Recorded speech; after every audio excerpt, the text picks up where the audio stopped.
महर्षि विश्वामित्र ने अपने यज्ञ का अनुष्ठान आरंभ कर दिया था। तदंतर श्री राम और लक्ष्मण ने कौशिक मुनि से पूछा, भगवान, आप हमें यह बताइए कि किस समय उन निशाचरों का आक्रमण होता है। हमें उन दोनों राक्षसों को यज्ञ भूमि में आने से रोकना है। कहीं ऐसा ना हो असावधानी से ही वह समय हाथ से निकल जाए। ऐसी बातें कहकर युद्ध की इच्छा से उतावले हुए उन दोनों ककुष्टवंशी राजकुमारों की ओर देखकर वे सब मुनि बड़े प्रसन्न हुए और उन दोनों बंधुओं की भूरी भूरी प्रशंसा करते हुए कहा, श्री राम, विश्वामित्र जी यज्ञ की दीक्षा ले चुके हैं, अतः अब मौन रहेंगे। आप दोनों रघुवंशी वीर सावधान होकर आज से 6 रातों तक इनके यज्ञ की रक्षा करते रहें। श्री राम और लक्ष्मण लगातार 6 दिन और 6 रातों तक उस तपोवन की रक्षा करते रहे। उन्होंने तनिक भी नींद नहीं ली। दोनों ही भाई बड़ी सावधानी से गुरु विश्वामित्र के पास खड़े होकर उनके यज्ञ की रक्षा में लगे रहे।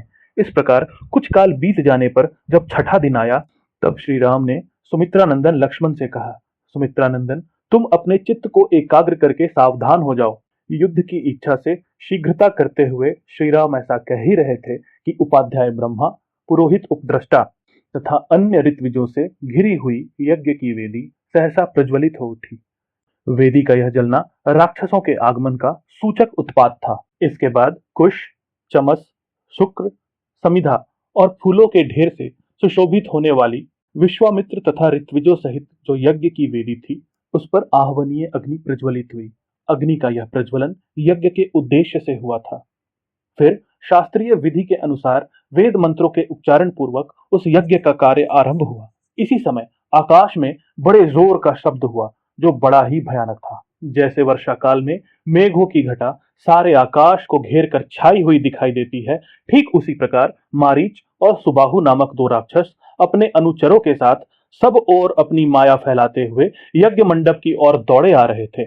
उन भयंकर राक्षसों ने वहां आकर रक्त की धाराएं बरसाना आरंभ कर दिया।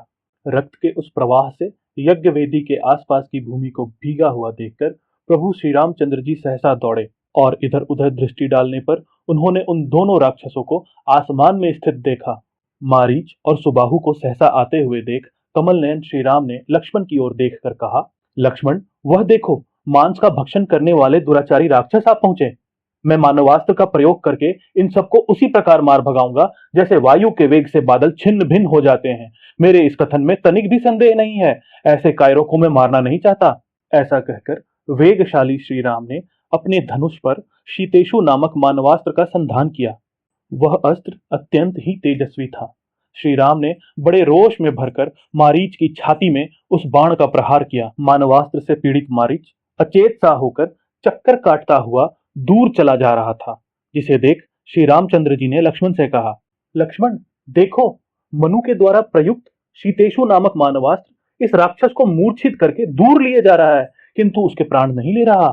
मानवास्त्र का गहरा आघात लगने पर मारीच पूरे 100 योजन की दूरी पर समुद्र के जल में जा गिरा। इसके बाद यज्ञ में विघ्न डालने वाले अन्य निर्दयी, दुराचारी, पापकर्मी एवं रक्तभोजी राक्षसों को भी मार गिराने के लिए श्री राम आगे बढ़े और अपने हाथ की फुर्ती दिखाते हुए शीघ्र ही अग्नेयास्त्र का संधान करके उसे सुबाहु की छाती पर चलाया। उसकी चोट लगते ही सुबाहु मरकर पृथ्वी पर गिर पड़ा।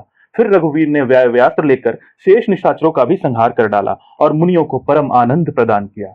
इस प्रकार रघुकुल नंदन श्री राम यज्ञ में विघ्न डालने वाले समस्त राक्षसों का वध करके वहां ऋषियों द्वारा उसी प्रकार सम्मानित हुए जैसे पूर्व काल में देवराज इंद्र असुरों पर विजय पाकर महर्षियों द्वारा पूजित हुए थे। यज्ञ समाप्त होने पर महामुनि विश्वामित्र ने संपूर्ण दिशाओं को विघ्न बाधाओं से रहित देख श्री रामचंद्र जी से इस प्रकार कहा, महाबाहो, मैं तुम्हें पाकर कृतार्थ हो गया। तुमने गुरु की आशा का पूर्ण रूप से पालन किया। महायशस्वी वीर, तुमने इस सिद्धाश्रम का नाम सार्थक कर दिया। इस प्रकार श्री रामचंद्र जी की प्रशंसा करके मुनि ने उन दोनों भाइयों के साथ संध्योपासना की। इस प्रकार श्री वाल्मीकि निर्मित आर्ष रामायण आदि काव्य के बाल कांड में 30वां सर्ग पूरा हुआ। जय श्री राम।